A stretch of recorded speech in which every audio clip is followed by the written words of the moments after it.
Welcome to Outdoor Spotlight, an interview and insight program brought to you by Northwest Sportsman Magazine and www.nwsportsmanmag.com.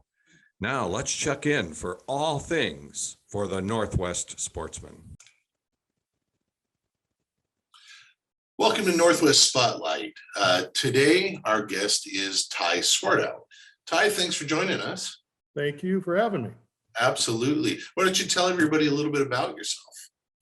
Well, I am originally from the west side of the state. Grew up in Seattle.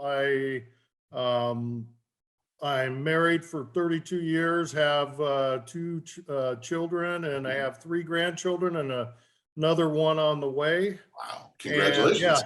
And yeah, it's awesome and very close family. And I grew up coming over to Moses Lake, Othello area when my dad and I came over here all the time. And I joke that I kind of consider this area Disneyland to me because I spent so much time over here and had so much fun. And a lot of my best times I had with my father, who passed away 6 years ago, were over here. And so it meant a lot to me. And after I was a kid, I was in some bass tournaments and a couple bass clubs, and you know, we came over here fishing all the time, and then I bird hunted this area every year for the last 30 some years. So I've spent a dramatic amount of time over here, and just absolutely love every bit of it. And so when my wife and I started talking about retirement and where we'd want to live, I knew this was the area I always wanted to move to, but I needed her to, you know, get a feel for it. And we still wanted to be fairly close to the west side for grandchildren and children and family and friends. And I kept bringing her over here and taking her for boat rides on the lake. And she said, you know, I could do Moses Lake. So within 3 days, we had an offer on a piece of property on the north end of the lake, on the Rocky Ford arm of the lake. And we had bought a piece of property with a small shop and little apartment on it. And then we were, you know, like everybody when they come here, under the 5-year plan of building a house. Well, we made it about 2 months. And then we decided that we were going to build a house. So we designed the house. And at the time, there weren't as many houses being built as there is now. And so we were able to get it done fairly quickly. So we've been in our house, I think it's just been at 5 years. And we're on the lake on the Rocky Ford end. And we just absolutely love it. And we love the community. Try to get involved in all the community activities and going to the farmers market. And we really feel like this is the perfect spot for us, not to mention the fishing and the hunting that I have. Absolutely. Oh, that's great. So let's talk a little bit about the Moses Lake Watershed Council and the backstory of the council, which of course is led by the Columbia Basin Conservation District, how it was created and your involvement early on in the process. Well, early on, it was interesting. Back a couple of years ago when we had those 2 really bad years of algae back to back. And I'm the type of person that likes to get involved and likes to, you know, do my part and see if I can help in any way. And we, at the time, I started doing some preliminary discussions with a few of the agencies, MLIRD and so forth. And then I had heard some information that back in 2001, there was a huge study done on Moses Lake, and they call it a TMDL, and to look about back then how to clean it up and what they needed to do. Oh, okay. So that intrigued me. So I made a document release request to the State Department of Ecology to get all the information from that study so that I could, you know, see what was happening and see how, you know, it goes. So I made the, you know, I reached out to them and made my request, and they got the information to me, but within 4 days of that request, I had 4 Department of Ecology folks sitting at my kitchen table. No kidding.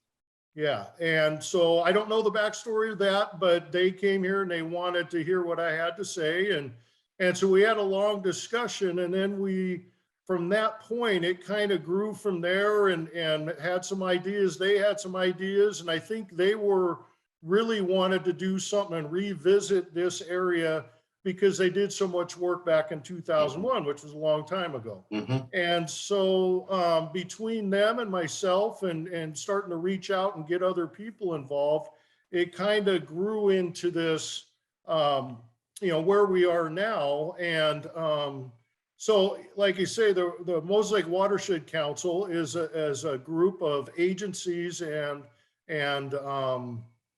citizens, Mhm. and me being one of them. And I wanted to make sure everybody knew who exactly was on that. Mhm. We have Grant County Health, we have MIRD, well, I guess it's the Columbia Basin Conservation District now, Washington Department of Fish and Wildlife, City of Moses Lake, Grant County Tourism, Bureau of Reclamation, Department of Ecology, and then again, citizens of Grant County. So a very large group, a lot of agencies. And what I really like about when we meet once a month is everybody that comes to the meeting really has a teaming aspect to it. They really want to do something. And that's what I've always tried to tell people. I grew up being a high school coach, and Mhm. teamwork and has always been the backdrop of kind of how I live my life. And it's been really nice to see that all these agencies and the citizens and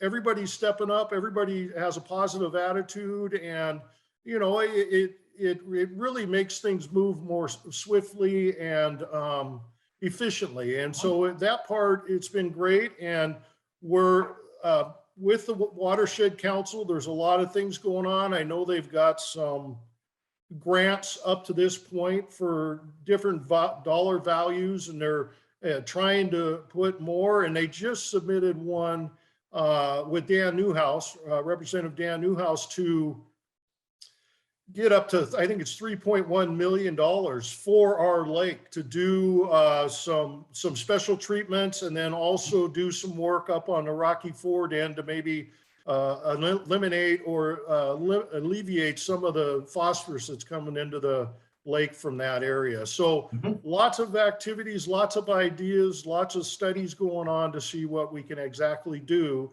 to get this lake to be as beautiful as it already is. I mean, we want, And keep it we that don't, way. Yeah. yeah, we don't want to have the lake being shut down at any time. Right. That's hard on the community.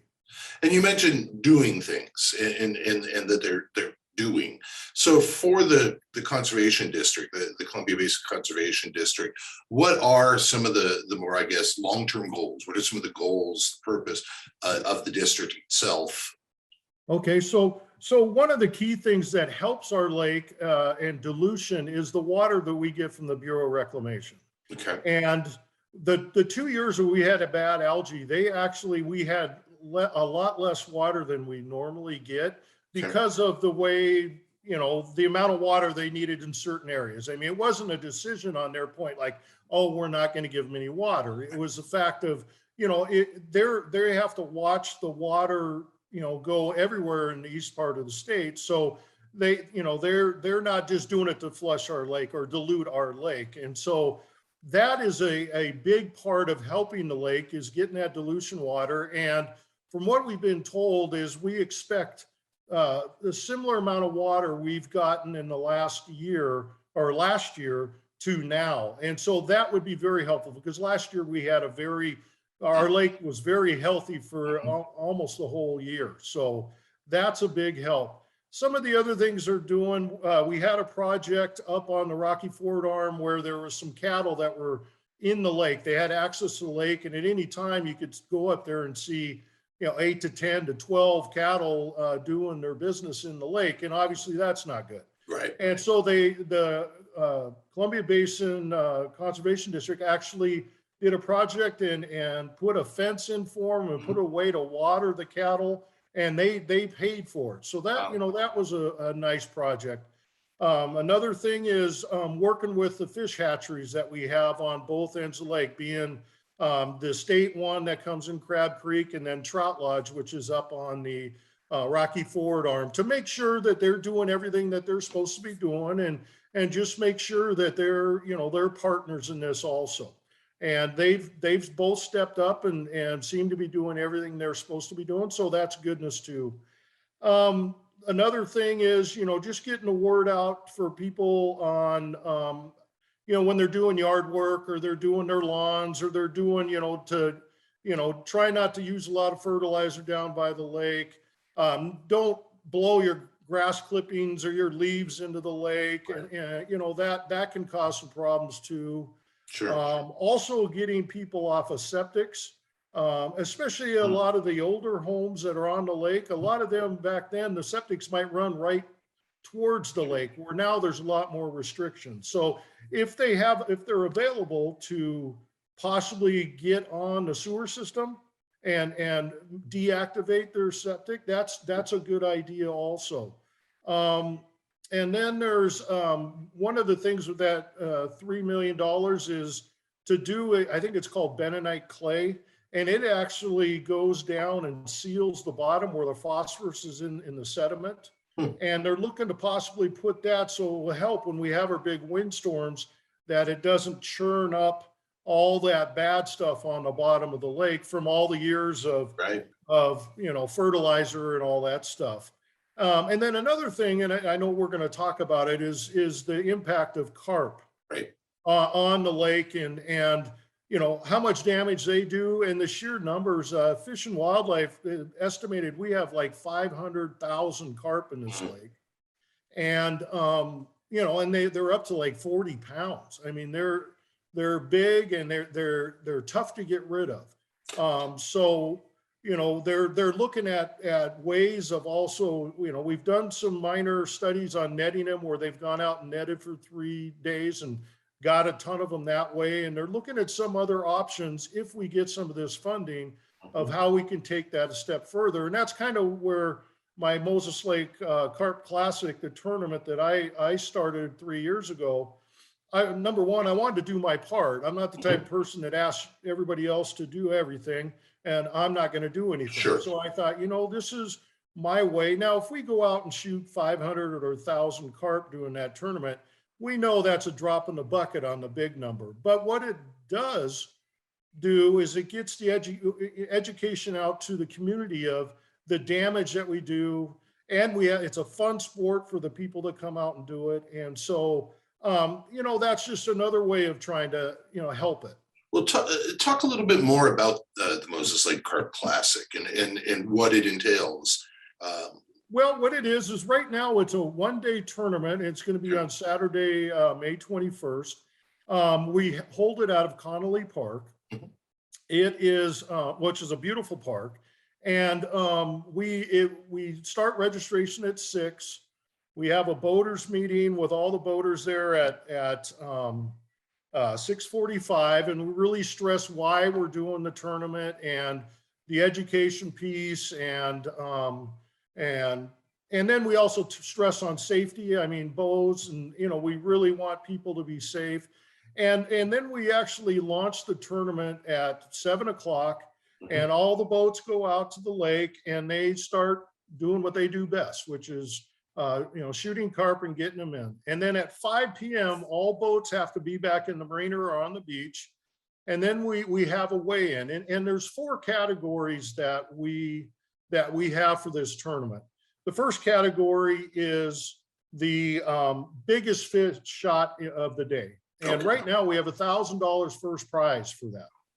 And we have a very nice plaque that a metal artist in town has made for me the second year. That's how he supports my tournament. Nice. And so very nice for that. Then there's what we call a top 10 category, which is, if like bass tournaments, they have their big 5 fish. Well, we do a top 10, and you weigh in your top 10, and then whatever team has the biggest weight of those top 10 wins that. But we usually pay down to 7 or 8 spots for that. Then we have a numbers pot, which is, somebody goes out and shoots 75, and it's the most. And then we usually pay 7 or 8 spots down for that. And then the last one, which was kind of, I didn't know anything about it. It's a goldfish carp or goldfish koi pot. And what that is people get goldfish and koi at their homes and stuff, and then they get too big or and they'll release them into our lakes. Well, they're invasive. And so it's kind of like the golden ticket. Sometimes you'll be out there, and last year in our tournament, a gal shot one that looked like it was a hybrid, like it had like a koi and a carp made it. I don't know, but it had orange circles all over it. So she won that. We gave her that prize. So yeah, it's really nice. Lots of opportunities for people to possibly win some money. It's a great event. We pray for good weather. That's number one. So after the weigh-in's all done, we calculate all the numbers, and then it takes us probably about 20 minutes, half hour, and then we go over and we do the award ceremony. And then after that, we have a very nice raffle where we've had a lot of people in the community, restaurants, and they've given us some very nice gifts and stuff to raffle off. So that's another way for people that are part of the tournament that maybe didn't win or didn't get some of the money or whatever.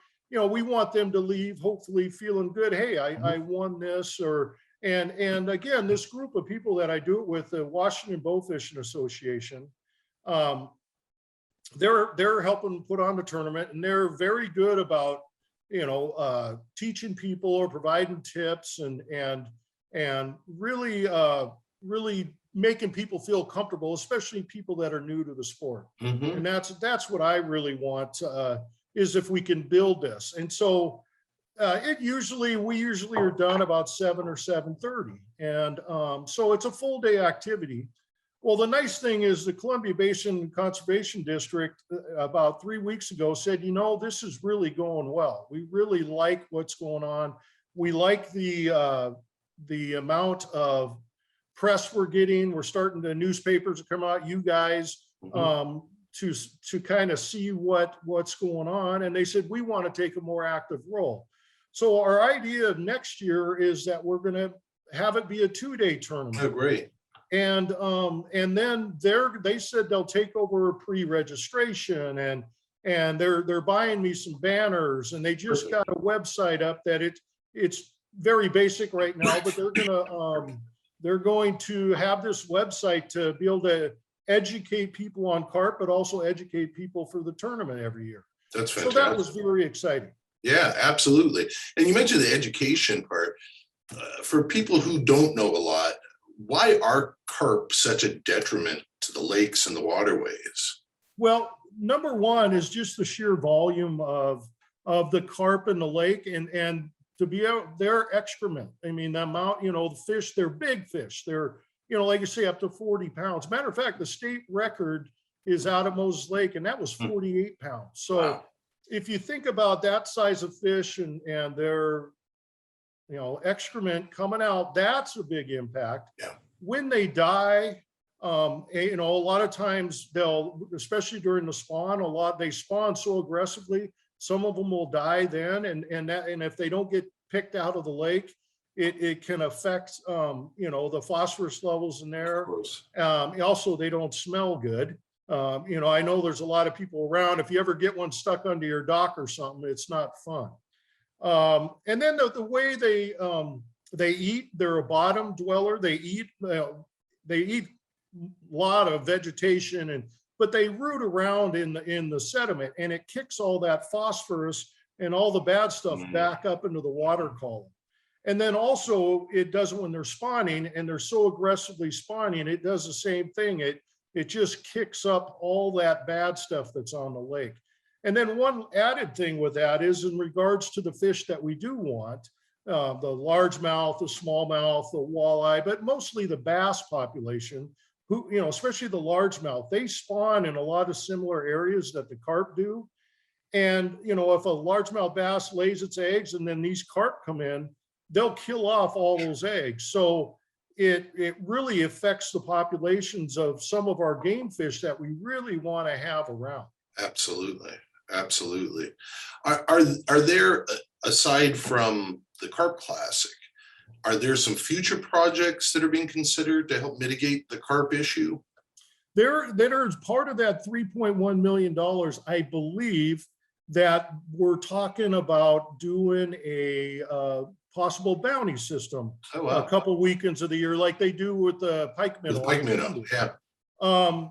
There's a few things we got to get worked out before that can happen, because right now carp are considered a game fish, Okay. and you're not supposed to shoot them and then just take them to the dump, because the assumption is people could eat them. You don't want to waste the fish. Well, I don't know if I would eat many of them out of this lake, but but it is law, and so we have to adjust the law a little bit to be able to have a bounty system and to go out and net them. So I actually met with Senator Warnock a couple weeks ago, and she's on board to work with Senator Patton out of the Spokane area to possibly add some additional language just for carp, to make it easier for people to dispose of them after a tournament or after a bounty system, or even after a boat, a bunch of guys go out and they just doing a fun hunt, and instead of having to feel like you're breaking the law or doing something wrong,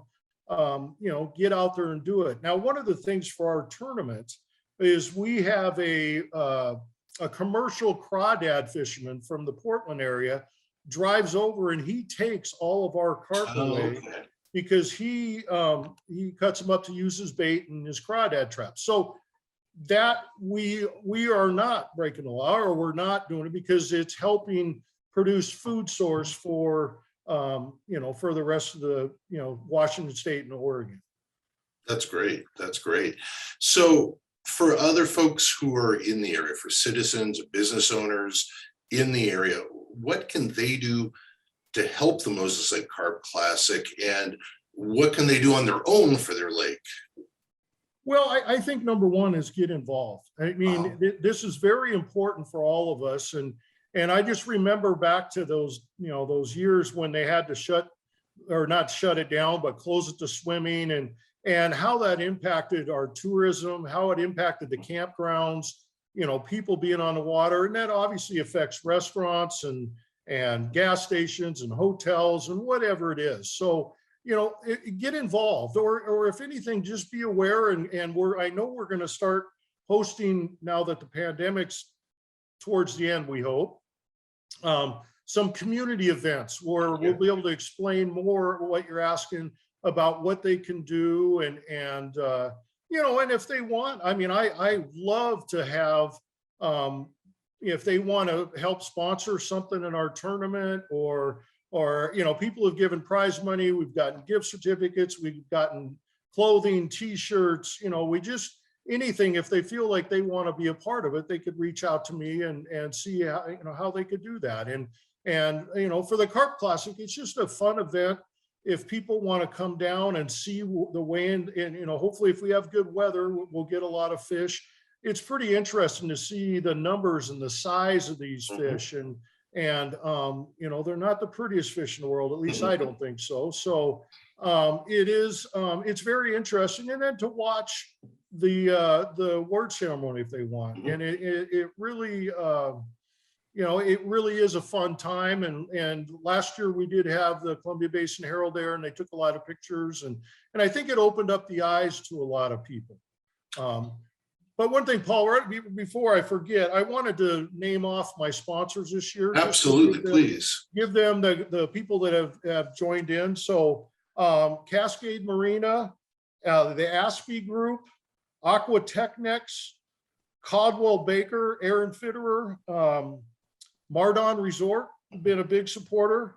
Panorama Heights Homeowners, which is the area that I live in. We've had a lot of neighbors that have just said, yeah, I want to help out, give me some, they donate some cash for it. Great. Sportsman's Warehouse, North 40 Outfitters, Rock Top Restaurant and Michael's, they've donated the 3 years. We have another couple in the neighborhood. They sponsor the Goldfish Koi. That's Rose and Terry Wiseman's. K. James Designs is the metal artist that does our award. Phantom Bow Fishing is a bow fishing company that specifically sells bow fishing tips for the arrows, and they're on board. And then Chico's Pizza, which is one of my favorites. Smulligan's Restaurant has been on board this year, and then Northwest Fishing Report, a TV show that's on every weekend.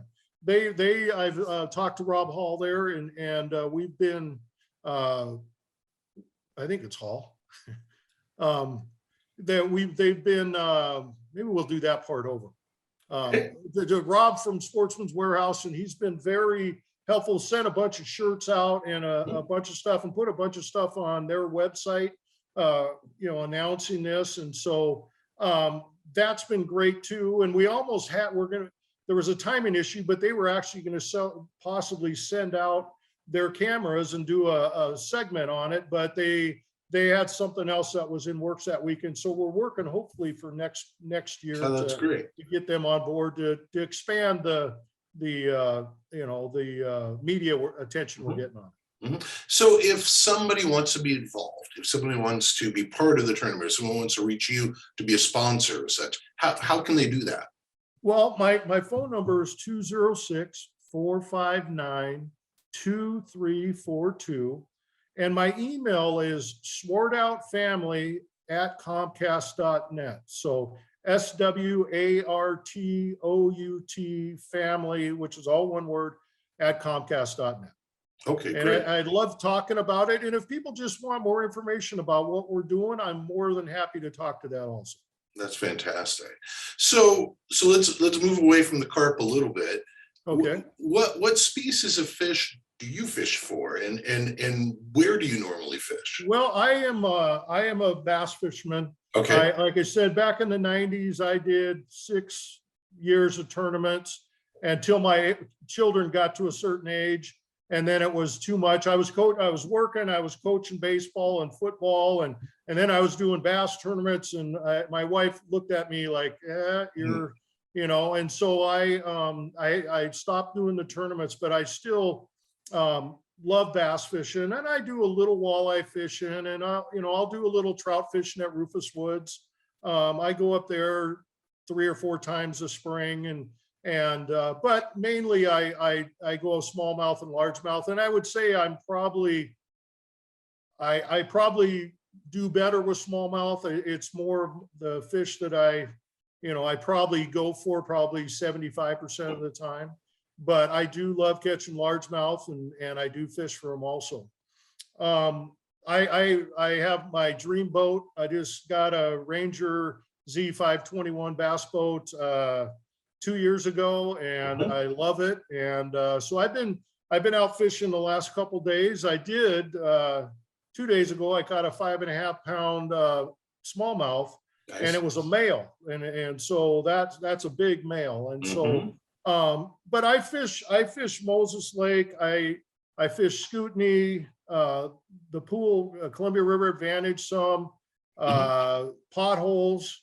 And I've fished Billy Clapp. I fish Bank some.